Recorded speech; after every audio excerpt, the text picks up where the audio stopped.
नमस्कार। बात सुबात के संग में एक बार फिर से आपका बहुत बहुत स्वागत, बहुत बहुत अभिनंदन। कितने सुंदर हैं वन और पर्यावरण, हमें देते हैं जीवन ऊर्जा हर एक क्षण। आज हम बातचीत करेंगे वन और पर्यावरण पर। हमसे बातचीत करने के लिए हमारे बीच में स्टूडियो में मौजूद हैं श्री गोविंद सागर भारद्वाज साहब। आप भारतीय वन सेवा के वरिष्ठ अधिकारी हैं, अतिरिक्त principal chief conservator of forest भी हैं और सचिव हैं राज्य प्रदूषण नियंत्रण बोर्ड के। आपका स्टूडियो में बहुत बहुत स्वागत है। वन और पर्यावरण हमारे जीवन में बहुत महत्वपूर्ण है। वन से पर्यावरण, पर्यावरण से हमारा जीवन प्रभावित होता है। और राजस्थान जो है एक बहुत ही सुंदर राज्य, जहाँ पर वन जो है, वन संपदा जो है बहुत ही गहन है और बहुत अच्छा फैलाव है उसका। तो सबसे पहले मैं आपसे जानना चाहता हूँ कि राजस्थान की वन संपदा जो है उसको आप कैसे देखते हैं? राजस्थान वर्तमान में भारतवर्ष का सबसे बड़ा राज्य है जी। और राजस्थान में करीब पूरे एरिया का करीब 9% क्षेत्र जी वनों से आच्छादित है जी, जिसको हम फॉरेस्ट लैंड कहते हैं जी। बेसिकली राजस्थान जो दो मेजर पार्ट्स में बांटा हुआ है। हाँ। जो अरावलीज के वेस्टर्न साइड है उसको हम एरिड एरिया बोलते हैं, शुष्क क्षेत्र है। ठीक है। और जो अरावलीज का जो पूर्वी क्षेत्र है हाँ। उसको हम सेमी एरिड एरिया बोलते हैं, सेमी एरिड रीजन जी। और चूंकि ये 9% वन क्षेत्र है, मैक्सिमम जो फॉरेस्ट लैंड जो है, जो फॉरेस्ट एरियाज हैं वो हमारे अरावलीज के ऊपर ही हैं। और हम उसके इर्द गिर्द हैं। हाँ बिल्कुल जी, अरावलीज के ऊपर हैं और उसके इर्द गिर्द हैं। ठीक है। और अरावलीज हम सब जानते हैं कि सबसे ओल्डेस्ट माउंटेन रेंज है। ठीक है। ठीक है, तो इसका अपना महत्व है, जियोलॉजिकल इम्पोर्टेंस है। और इसी क्षेत्र में जो सबसे मुख्यतः जो हमारे किस तरीके के वन है वो है tropical dry deciduous forest. Tropical dry deciduous forest जी। हालांकि हमारे पास 9% क्षेत्र हमारे राजस्थान का वन क्षेत्र, वन फॉरेस्ट लैंड तक कवर है। हाँ। लेकिन हमारा जो अच्छा जो फॉरेस्ट है, जो फॉरेस्ट एक्चुअल कवर जो है वो मात्र करीब 3% है। वो कि पूरे जो उपलब्ध लैंड है उसका। बिल्कुल जी। इसलिए बहुत ज़्यादा रिस्पॉन्सिबिलिटी पड़ती है हम सब पे कि इस कवर को और ज़्यादा बढ़ाएं जी। जो इस ट्रॉपिकल ड्राई डेसिडुअस फॉरेस्ट में जो डोमिनेंट ट्री होता है, जो हर क्षेत्र में कोई ना कोई किस तरीके की वेजिटेशन है, वो उसको बोलते हैं हम धोंकड़ा, राजस्थान की लोकल लैंग्वेज में जी। जिसको अनुगिसिस पेंडुला जिसको साइंटिफिक नेम है जी। इसके अलावा और भी कई प्रजातियां जो वहाँ पर पाई जाती हैं जी। यही इसी क्षेत्र में हमारे अरावली पूरी रेंज में यानी इस ईस्टर्न बेल्ट में हमारे मैक्सिमम टाइगर रिजर्व्स जो है हमारे स्टेट के।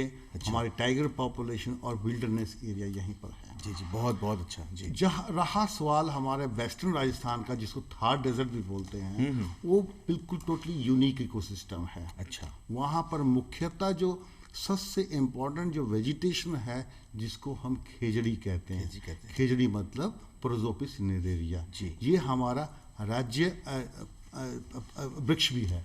ठीक है। क्योंकि इस वृक्ष के ऊपर हमारी कई कम्युनिटीज डिपेंड करती हैं जी। क्योंकि उसी वृक्ष से हमें खेजड़ी से ही एक कैर सांगरी नामक सब्जी बहुत पॉपुलर है जी। इसी के पत्तों को काट के छंगाई करके बड़ा लोकल कम्युनिटीज अपने बकरियों को और मवेशियों को खिलाते भी हैं जी। इसी की टहनियों कई बार वो एज ए फ्यूल वुड भी यूज करते हैं और इसी की छाया के नीचे लोग बैठते भी हैं। तो क्या बात, इसलिए इसको हम हमारा राजस्थान का ये हमारा राज्य वृक्ष है जी। तो इसके अलावा जो हमारा थार डेजर्ट में टोटली यूनिक इकोसिस्टम है जिसको हम ग्रासलैंड इकोसिस्टम बोलते हैं या थार डेजर्ट है जी। तो ये वहाँ पर पाया जाता है। इसी राजस्थान में पूरी वन संपदा को ध्यान में रखते हैं तो कहते हैं कि हमारा कुछ एरियाज को सेंचुरीज और नेशनल पार्क में कन्वर्ट कर रखा है। इसके पहले मैं ये जानना चाहता हूँ गोविंद जी, आपने बताया थार में जो है थोड़ा रेगिस्तानी इलाका है, जैसलमेर बाड़मेर साइड का। इसी प्रकार से अगर आप हाड़ौती अंचल में जाते हैं, चंबल जो है बहुत अच्छे से वहाँ बहती, जीवनदायिनी कहते हैं उसको, और उसके इर्द गिर्द खूब हरियाली है और वहाँ का जो हैबिटाट है वो अलग है। और इसी प्रकार से अगर आप अरावली की बात कर रहे हैं, माउंट आबू है। माउंट आबू, क्योंकि आप एक वनस्पति विशेषज्ञ भी हैं, फोटोग्राफर भी हैं, फॉरेस्ट एक्सपर्ट भी हैं, तो माउंट आबू में भी जो है बोटेनिकल स्पीशीज़ बहुत बहुत ज़बरदस्त, लोग वहाँ पढ़ने जाते हैं, रिसर्च करने जाते हैं। तो ये जो सारी विविधताएं हैं, उन सबको जो है उसका प्रबंधन आप और आपका विभाग फॉरेस्ट डिपार्टमेंट करता है। तो ये इसको किस प्रकार से आप अंजाम देते हैं? देखिए, राजस्थान फॉरेस्ट डिपार्टमेंट जो हमारे स्टेट का सबसे बहुत इम्पोर्टेंट डिपार्टमेंट भी है, एंड ये पूरा का पूरा हर जिले में, राजस्थान के हर जिले में एक या दो हमारे डिविजनल फॉरेस्ट ऑफिसर्स होते हैं। अच्छा।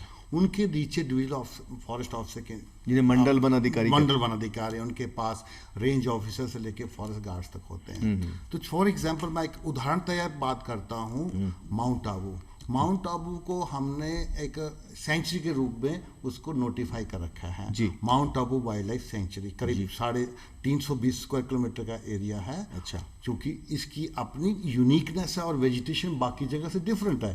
तो यहाँ पर एक डीएफओ वहीं पर माउंट आबू में वहाँ पोस्टेड है। अच्छा। और पूरा उसका स्टाफ भी रहता है, ताकि वहाँ का wild life management point of view से उस एरिया को कंट्रोल किया जा सके। ठीक है। उसी तरीके से जैसे आपने उदयपुर के बारे में बताया, वहाँ पर हमारे डिविजनल फॉरेस्ट ऑफिसर होते हैं। हर जिले में एक या दो होगा, किसी जिले में एक भी होता है, किसी दो भी होता है। तो अपने अपने क्षेत्र में संबंधित जो डीएफओ है, जो आईएफएस अधिकारी या आरएफएस अधिकारी होते हैं, उसको मैनेज करता है, उसकी प्रोटेक्शन करते हैं। और जहाँ जरूरत पड़े, जहाँ तो वहाँ पर वृक्षारोपण का अभियान चलाते हैं। आम जन को भी जोड़ते हैं। आम जन को जोड़ के, चाहे वो समितियों के माध्यम से, चाहे लोकल लोगों के माध्यम से, वहाँ पर वृक्षारोपण का कार्यक्रम भी करते हैं। जी, बहुत बढ़िया।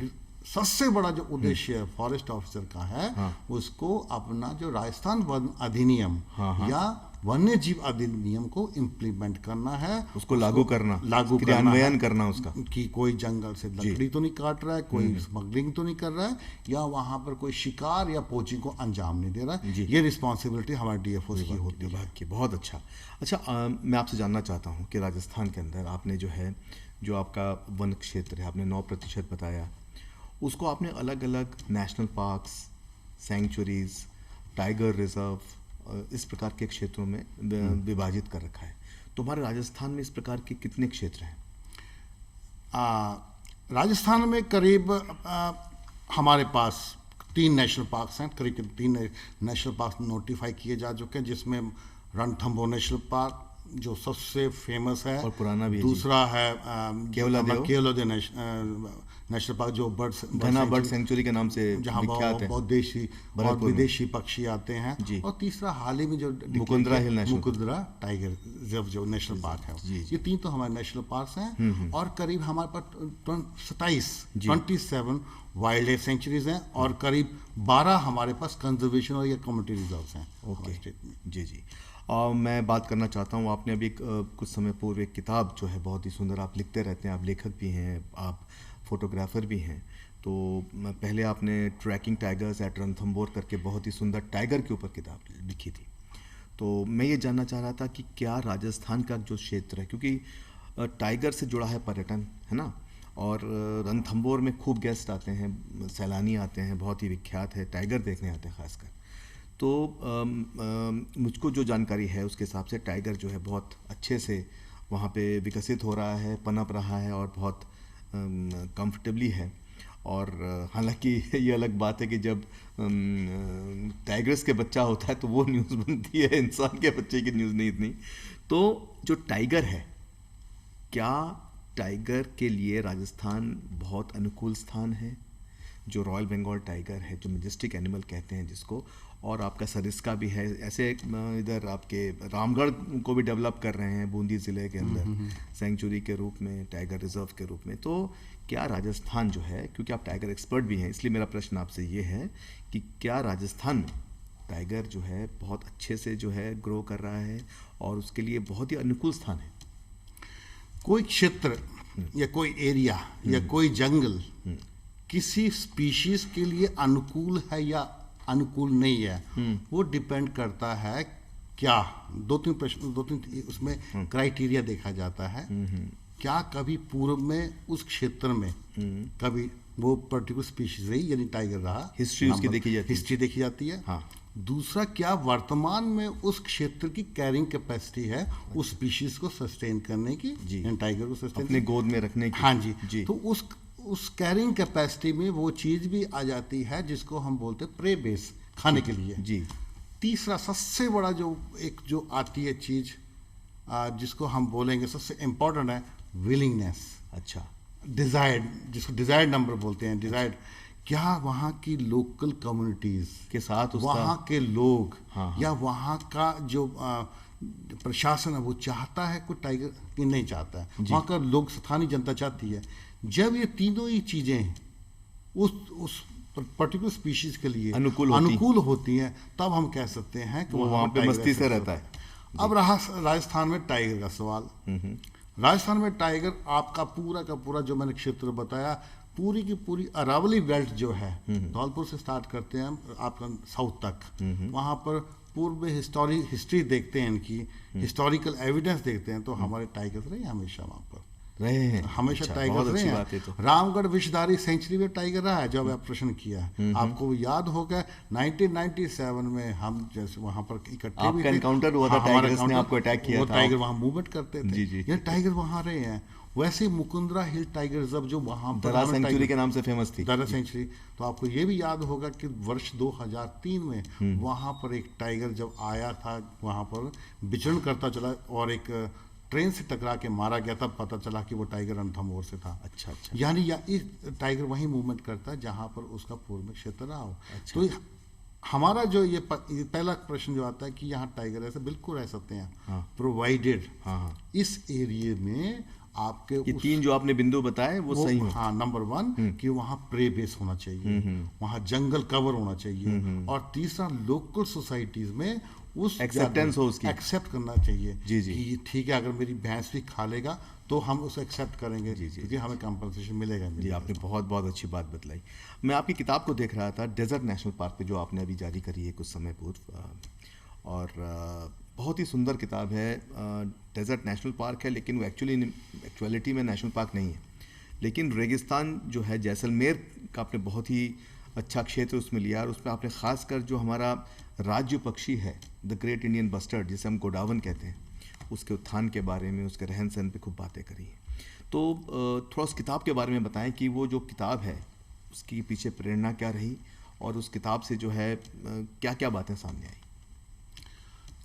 डेजर्ट नेशनल पार्क, मैं सबसे पहले आपसे इवन जब मैं वहाँ पर 4 साल के लिए वहाँ पर मेरे को काम करने का मौका मिला एज चीफ कंजर्वेटर फॉरेस्ट, वहाँ के इंचार्ज के रूप में। जी जी जी। तो डेजर्ट नेशनल पार्क उसमें हमारे क्षेत्र में था। यानी उसको ज्वाइन करने से पहले भी मेरे को ये नहीं मालूम था कि वहाँ पर इस तरीके की वहाँ पर वाइल्ड लाइफ या वेजिटेशन हो सकती मौजूद है। जी। जब तक आप किसी क्षेत्र को अपने आप बारीकी से नहीं देखते, आप कुछ नहीं कह सकते हैं। दिमाग में एक इंप्रेशन आता है, आप भी खुद भी जानते होंगे, जब भी आप जैसलमेर में घूमने जाते हैं, या एक कॉमन टूरिस्ट का ये परसेप्शन होता है आम आदमी का कि अगर वो जैसलमेर जा रहा है क्या देखने जाएगा, सोनार किला। वो बोलेगा या तो सोनार किला देखूंगा या मैं वहां पर जाके सम के दौरे देखूंगा। ठीक बात। लेकिन किसी को नहीं मालूम कि वहां सब दौरों के जस्ट पीछे 4 किलोमीटर बाद ही डेजर्ट नेशनल पार्क स्टार्ट हो जाता है, और जिसमें आपकी जितनी विल्डरनेस वहां मिलती है और किसी क्षेत्र में नहीं मिलती है। क्या बात जी। तो यही चीज जब अब मैं वहाँ पर लगातार जब as a manager, as a forest officer जाता था मैनेजमेंट के लिए, तो वहाँ पर देखता था, तो मैंने कोशिश की उस चीज़ को एक पेन लिखने की। अच्छा। तो तभी से दिमाग में आया, क्योंकि किसी भी आम जन को अगर कोई उनसे कंजर्वेशन की बात कर सकते हैं, करवाना चाहते हैं, तो उसका नॉलेज होना भी बहुत ज़रूरी है। बिल्कुल। सेंसिटाइजेशन करना बहुत ज़रूरी है। कैसे करें? हालांकि डेजर्ट नेशनल पार्क के बारे में बहुत साइंटिफिक लिटरेचर छपा हुआ है, लेकिन एक पॉपुलर लिटरेचर जिसको बोलते हैं, एक कॉफी टेबल बुक के रूप में बहुत कम, जो अननोन चीज़ों को उजागर करे। जी। हम पूरे के पूरे जब भी राजस्थान में कोई टूरिस्ट आता है, रणथंभौर के बारे में जानते हैं, क्योंकि रणथंभौर के ऊपर बहुत बुक्स लिखी हुई हैं, मूवीज बनी हुई हैं, पॉपुलर है। लोग सरिस्का के बारे में जानते हैं, या लोग केवलादेव नेशनल पार्क के बारे में जानते हैं, लेकिन डेजर्ट नेशनल पार्क के बारे में बहुत कम लोग जानते हैं कि यहाँ क्या होता है। उसी चीज़ को देखते हुए वहाँ पर लगातार करीब 5-6 वर्ष काम करते हुए जो जितना भी डॉक्यूमेंट किया, जितना फोटोग्राफ्स किए, वहाँ का नॉलेज गेन किया, लिटरेचर देखा, उस सबका समावेश इस किताब में किया, ताकि इस किताब को पढ़ के वह यहाँ की जनता को, लोकल लोग, बहुत सिंपल लैंग्वेज में लिखी हुई है, नॉट लोकल लोग बट एक बाकी टूरिस्ट के लिए, यहाँ इवन ब्यूरोक्रेट्स के लिए, हमारे फॉरेस्ट ऑफिसर के लिए एक बेसिक, एक जिसको बोले कि नॉलेज बैंक की तरह ये किताब है, ताकि वो उसको पढ़ें और तदनुसार उसके प्रति अपना रवैया रखें। इसका एक और बहुत उद्देश्य इस लैंडस्केप का, डेजर्ट नेशनल पार्क जिसका एरिया करीब 3162 स्क्वायर किलोमीटर है इसका एरिया, क्योंकि पूरे थार डेजर्ट इकोसिस्टम का मात्र डीएनपी ही है, डेजर्ट नेशनल पार्क ही है, जो एक पीए के रूप में कवर हुआ है। अच्छा।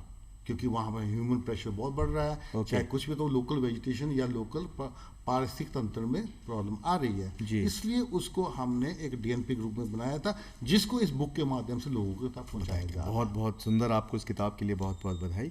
अच्छा, आप सचिव भी हैं राज्य प्रदूषण नियंत्रण बोर्ड के, और प्रदूषण एक बहुत बड़ा विषय है हमारे आम जीवन में, क्योंकि वनों से है पर्यावरण हमारे जीवन को प्रभावित करता है, लेकिन कई ऐसे कारण हैं, चाहे वो वेहिकुलर प्रदूषण है, चाहे वो इंडस्ट्रियल प्रदूषण है, चाहे वो बायोमास बर्निंग है ग्रामीण क्षेत्रों में, उससे प्रदूषण है, पराली जो है उसका भी प्रदूषण का पर काफ़ी असर है। तो प्रदूषण को कम रखने के लिए, नियंत्रण में रखने के लिए जो है, सरकार के तो अपने प्रयास अपनी जगह हैं, आम लोग, हमारे बच्चे, स्टूडेंट्स, यंगस्टर्स, वो क्या रवैया रखें, क्या करें, क्या ना करें, ताकि जो हमारा पर्यावरण है वो साफ स्वच्छ रहे, हमें अच्छी वायु, अच्छा ऑक्सीजन मिलता रहे, और हमारे जीवन ऊर्जा को की वो अभिवृद्धि करता रहे। बहुत अच्छा प्रश्न है चंदन जी। जी, संविधान में हमें दो पहलू है हमारे, एक तो स्टेट गवर्नमेंट की रिस्पॉन्सिबिलिटी है, स्टेट की, नॉट स्टेट गवर्नमेंट की, स्टेट की, सरकार की रिस्पॉन्सिबिलिटी है कि हाँ अपने जलवायु, एनवायरनमेंट की, वाइल्ड लाइफ की सुरक्षा का दायित्व होता है। दूसरा, जो सिटीजन जो हैं, हाँ, उनकी फंडामेंटल ड्यूटीज भी इसको बचाने के लिए। हाँ, हालांकि आपका पहले की जो बात कही फरमाई कि स्टेट गवर्नमेंट की रिस्पॉन्सिबिलिटी इसको पॉल्यूशन कम करने की, एनवायरनमेंट को बचाने की, और पॉल्यूशन कंट्रोल बोर्ड का भी अपनी responsibility as a regulatory body, एक नोडल संस्था के रेगुलेटरी संस्था है, जो बिल्कुल जो सेंट्रल पॉल्यूशन कंट्रोल बोर्ड की गाइडलाइंस से या डे टू डे हमारे एनजीटी गाइडलाइंस या सुप्रीम कोर्ट गाइडलाइंस को इम्प्लीमेंट करता, किस संबंध में, पर्यावरण के जो प्रदूषण फैला रहे हैं उनको रेगुलेट करने के लिए। जी। लेकिन ये इसके अलावा सबसे बड़ा जो रोल है स्थानीय लोगों का और सिटीजन्स का है, वो किस तरीके से इन प्रदूषण करने वाली एजेंसीज को रोकने में हेल्प करें, या अपने आप आगे बढ़ के किस तरीके से प्रदूषण ना फैले, एक कार्रवाई कर सकते हैं। मैं सबसे बड़ा एग्जांपल बताता हूँ। जी।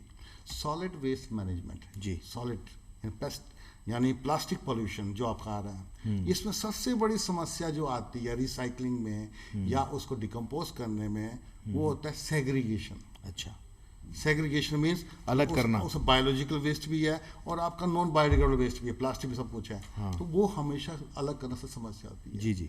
ये जो सेग्रीगेशन एट होम होना चाहिए, सेग्रीगेशन एट सोर्स, जब तक सोर्स में नहीं होगा, जहां से उसकी उत्पत्ति हुई है वहां से। एग्जैक्टली। हाँ। तो जितने चाहे सोसाइटीज हैं, चाहे घर हैं, आपके जो घर का सॉलिड वेस्ट है वो पहले सेग्रीगेट हो जाना चाहिए।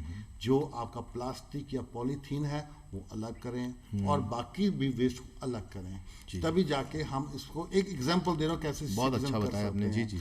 नॉट ओनली दिस, खुद जब मार्केट में कोई जाता है या जाती है, बच्चा भी जाता है, उनको इस तरीके से अवेयर करें, सेंसिटाइज करें कि कभी भी पॉलीथीन ना लें, यूज करें। जी। अपना कैरी बैग लेके जाएं, और कैरी बैग में चाहे आपकी सब्जी हो, चाहे आपका बाकी सामान हो, ये चीज़ जब तक हम अपने आप करेंगे तब तक अंदर से आनी चाहिए। हमें मानना पड़ेगा जो पृथ्वी जो है, जो पूरा नेचुरल रिसोर्स है, हमारे अपने हैं, हम इसको बचा के रखेंगे तभी आगे हम इस अगली जनरेशन को दे पाएंगे। क्या बात। आपने अभी थोड़ी देर पहले मितव्ययता की बात करी थी, 3 R बताए थे, तो 3 R के बारे में मैं जानना चाहूँगा। और जैसे पानी है, पानी को बहुत ही संभाल के खर्च करें, बहुत उसका जो है कंजर्वेशन करें, वर्षा के पानी का कंजर्वेशन हो। इसी प्रकार से हमारे पास जो भी संसाधन है, क्योंकि धीरे धीरे हमारे संसाधन खत्म होते जा रहे हैं, और पृथ्वी का बहुत ज़्यादा दोहन हुआ है, लेकिन एक सीमा तक वो आपको सहयोग कर पाएगा। तो ये आदत जो है हमारी गृहिणियाँ कई बार करती हैं, बहुत ही सोच समझ कर चीज़ों को इस्तेमाल करती हैं। बच्चों के अंदर ये बात आए, छोटी छोटी घटनाएं हैं, जैसे पेड़ जो है वृक्षारोपण की आदत डालना, उसको उसकी सार संभाल करना, और साथ ही साथ जो फंक्शंस होते हैं उसके अंदर छोटे छोटे सैपलिंग्स गिफ्ट करना। जैसे अभी आपकी किताब लॉन्च के समय जो है फॉरेस्ट इंस्टीट्यूट के अंदर छोटे छोटे जो है कि वो दिए गए, और कई सारे जो आपके जो मेडिसिनल प्लांट्स हैं, यूज़फुल प्लांट्स हैं, उनको भी उसके बारे में थोड़ा बताएं कि वो कौन कौन से पेड़ हैं जो हमें लगाने चाहिए, उनका जो है उनको बढ़ावा देना चाहिए। ये जो प्रश्न है, वाकई इस प्रश्न के बारे में कई बार चर्चाएं भी हो चुकी हैं, चाहे किसी भी मंच पे हों। ये तो हमें मानना पड़ेगा कि वर्तमान में ये एनवायरनमेंट का क्राइसिस है। हाँ। चाहे वो जंगल की बात करें, चाहे प्राकृतिक संसाधनों का दोहन की बात करें। जी जी। इतना ज़्यादा दोहन कर रहे हैं सिर्फ एक स्पीशीज, यानी कि एक प्रजाति जिसको होमो सेपियंस कहते हैं, इंसान कहते हैं जी, है ना। तो कई बार ऐसा सोचने मजबूर हो जाता है कि कहीं इंसान को ऐसी गलत फहमी तो नहीं होगी कि सारे के सारे हमारे पास अपार भंडार है, हमारे प्राकृतिक संसाधन हमारे लिए बनाए हुए हैं। हाँ। ये सोच जरा हमारे आएगी, इसको जरा दूर करना पड़ेगा।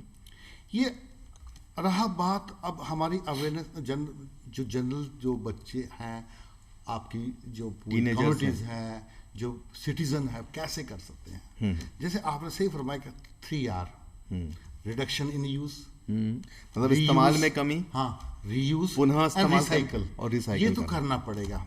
इसको तो दोबारा बोले, रिडक्शन इन यूज, इस्तेमाल में कमी, हाँ। दूसरा आता है रीयूज, दोबारा इस्तेमाल करो, और तीसरा रिसाइकल। जी। ये जब तक 3 चीजें नहीं करेंगे हम आगे नहीं बढ़ पाएंगे। जी। जैसे पानी की बात करते हैं हम, जब मॉर्निंग, सबसे बड़ा कि हम पानी इस्तेमाल कैसे करें। जी। हम मॉर्निंग जब जाते हैं, कई बार मैंने खुद देखा, खुद भी करते हैं, कई लोग पढ़े लिखे लोग करते हैं कि जब अपना ब्रश जब करने लगते हैं तो टैप चालू रखते हैं, शेव करते हैं, टैप चालू रखते हैं। ये चीजें पर ध्यान दें, ये बच्चों को बचपन से एक एक बूंद कीमती है, एक एक बूंद कीमती है। आज वर्तमान में एक एक बूंद कीमती है। हाँ। हमें एक बिल्कुल एक कंजूस की तरह, आप हमेशा पहले वो कंजूस सेठ का नाम यूज करते, कंजूस है वो, हाँ। वो गलत यूज करते हैं, टर्म यूज करते हैं कंजूस, इसको नेगेटिव मानते हैं चीज कंजूस। हाँ। मेरे ख्याल अभी जरूरत है आज की, कंजूस को नेगेटिव नहीं मानना चाहिए। हमें कंजूस बनने की जरूरत पड़ेगी है। जी जी। आज हमें कंजूस बनना पड़ेगा, कंजूसियत के साथ हम जीना सीखना होगा। हाँ जी, बिल्कुल। जी। जब तक कंजूस नहीं बनेंगे हम प्राकृतिक संसाधन को नहीं बचा पाएंगे। इसके साथ साथ एक अभियान के रूप में, एक मूवमेंट के रूप में, हाँ। वृक्षारोपण का कार्यक्रम करना पड़ेगा। हाँ। कार्बन लॉक करनी पड़ेगी, क्योंकि कार्बन एमिशन बहुत हो रहे हैं। ये सब जानते, क्लाइमेट चेंज को देखते हुए। तो जितने भी हमारे जो बच्चे हैं, स्कूलों में अभियान चला के, स्कूलों में, एजुकेशन इंस्टीट्यूशंस में, या कहीं भी सिटीज में, और कहीं भी कोई भी जगह हो, वहाँ पर अपना मैसिव प्लांटेशन ड्राइव लगाएं। सिर्फ पौधे नहीं लगाएं, अच्छी प्रजाति के बर्ड, पीपल, नीम, राजस्थान के परिपेश में चौड़ी पत्ती के, जिससे क्लाइमेट भी ठीक होता है, ठंडक भी होती है, वो लगाएं।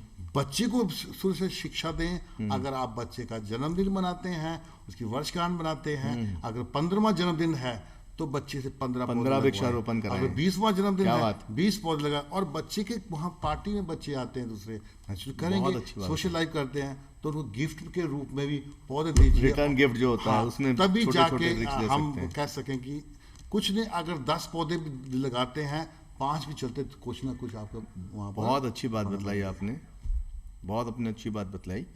और मैं एक चीज़ जानना चाह रहा था, राजस्थान देखिए मुख्य रूप से एक पर्यटन उन्मुखी राज्य है ना, और पर्यटन के अंदर हम लोग जो प्राकृतिक संसाधन हैं उनका दोहन करते हैं, और दूसरी तरफ जो है हमारी वन संपदा है, हमारी फौना फ्लोरा है, हमारे वाइल्ड लाइफ हैं, उनको बचाना है। तो एक तरफ पर्यटन से कई लोगों की रोजी रोटी जुड़ी हुई है, एक बहुत बड़ा एक इंडस्ट्री है, और दूसरी तरफ इनका प्रोटेक्शन, कंजर्वेशन आदि है। तो इन दोनों में सामंजस्य या बैलेंस हम कैसे रख सकते हैं? सामंजस्य बिल्कुल रख सकते हैं। कई बार ऐसा भी देखने में आया, मीडिया में कई जगह सुनने में आता था कि कई बार टूरिज्म, एक्सेस टूरिज्म बात करते हैं कि ये खतरनाक है। जहाँ तक मेरा अपना एक्सपीरियंस रहा है कि पर्यटन एक रिस्पॉन्सिबल टूरिज्म या इको टूरिज्म की बात करते पारिस्थितिकीय हैं। पर्यटन हाँ, कहते हैं जिसको। पारिस्थितिकीय। अगर किसी क्षेत्र में चाहे जंगल में है, चाहे नेशनल पार्क में है या टाइगर रिजर्व में है, तो वो हमेशा आपका कंजर्वेशन में काम आता है। क्या बात है। कंजर्वेशन काम इसलिए आता है कि वहाँ पर जब ये आपके टूरिस्ट जाते हैं तो एक अपना प्रेशर होता है कि ये हमें अपने पार्क को बचा के रखना और टाइगर को भी बचा के रखना। एक मॉनिटरिंग सिस्टम डेवलप होता है उस चीज़ से। जी जी। दूसरा, एक आपकी साथ में फॉरेस्ट कंजर्वेशन के साथ में एक लॉबी भी हमेशा रहती, लॉबी करना पड़ता है किसी बचाने के लिए रहती है कि हमें ये जंगल बचाना, उसकी इम्पोर्टेंस क्या है। और जैसे आपने बताया कि उससे स्थानीय निवासियों को रोजगार मिलता है। वहाँ होटल भी खुलेंगे नज़दीक, वहाँ पर गाड़ियाँ भी चलेंगी, लोग खाना भी खाएंगे और वहाँ पर उससे पूरा एक चेन बन जाती है वहाँ पर रोजगार की, जिससे स्थानीय जनता, स्थानीय कम्युनिटीज़ का रोजगार भी चलता है और उस क्षेत्र में प्रोटेक्शन की संभावनाएं बढ़ जाती हैं। लेकिन एक हमेशा याद रखनी पड़ेगी, उससे थोड़ा रेगुलेशन बहुत जरूरी है। रेगुलेशन मीन्स कि हर एक चीज़ की कैरिंग कैपेसिटी होती है। तो कैरिंग कैपेसिटी इस तरीके से मेजर की जाती है कि उससे आपके वाइल्ड लाइफ को डिस्टर्बेंस नहीं हो। एज लोग जब तक कोई डिस्टर्बेंस नहीं, आपका प्रोटेक्शन चलता है। तो वो रेगुलेशन भी होनी चाहिए। और इसके अलावा जंगल ही नहीं, आपके पास इको टूरिज्म यानी पारिस्थितिक टूरिज्म, बाकी जगह बहुत संभावनाएं, जंगल में नहीं, आपके कोई और भी क्षेत्र हैं, प्राइवेट लैंड होती है, रेवेन्यू लैंड होती है, जहां पर इस तरीके का इको टूरिज्म भी डेवलप किया जा सकता है।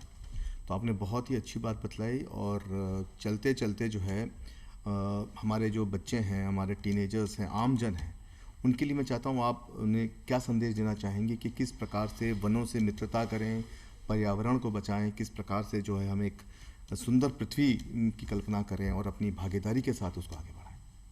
मैं चलते चलते आमजन कम्युनिटीज़ को और स्पेशली हमारी आने वाली जनरेशन्स जो बच्चे हैं, उनसे यही कहना चाहूँगा कि ये जो जितने भी जंगल, प्राकृतिक संसाधन, इनको समझने की कोशिश करें, इनको अपनाएं, इनको इस्तेमाल ना करें ज़्यादा, मित्र माने, इसको अपनाएं और इनको इस तरीके से इनके साथ रहें, एक बैलेंस तरीके, एक सस्टेनेबल तरीके से, ताकि यही जो प्राकृतिक संसाधन है, चाहे जंगल है, चाहे पानी है, इनके साथ मित्रता करते हुए इनका दोहन करें, ना कि एक शत्रु की भांति इनको एक्सप्लॉयटेशन करें। तभी जाके इन चीज़ों को आप अपने आने वाली जनरेशन के लिए बचा पाएंगे और बच्चे ही जो एम्बेसडर्स के रूप में ये मैसेज बाकी जा कन्वे करेंगे। बहुत बहुत आपने अच्छी अच्छी बातें बतलाई गोविंद सागर भारद्वाज साहब।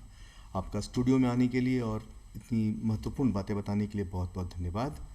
देखिए, वन है तो कल है। वन का जो रंग हरा है, हरा रंग हमारी आँखों को जो है शांति प्रदान करता है, हमारे जीवन में ऊर्जा प्रदान करता है, हम सबको बचाता है। वनों को बचाएं, पर्यावरण को बचाएं, मुस्कुराते रहें और देखते रहें हमारा एक कार्यक्रम बात सु बात। नमस्कार।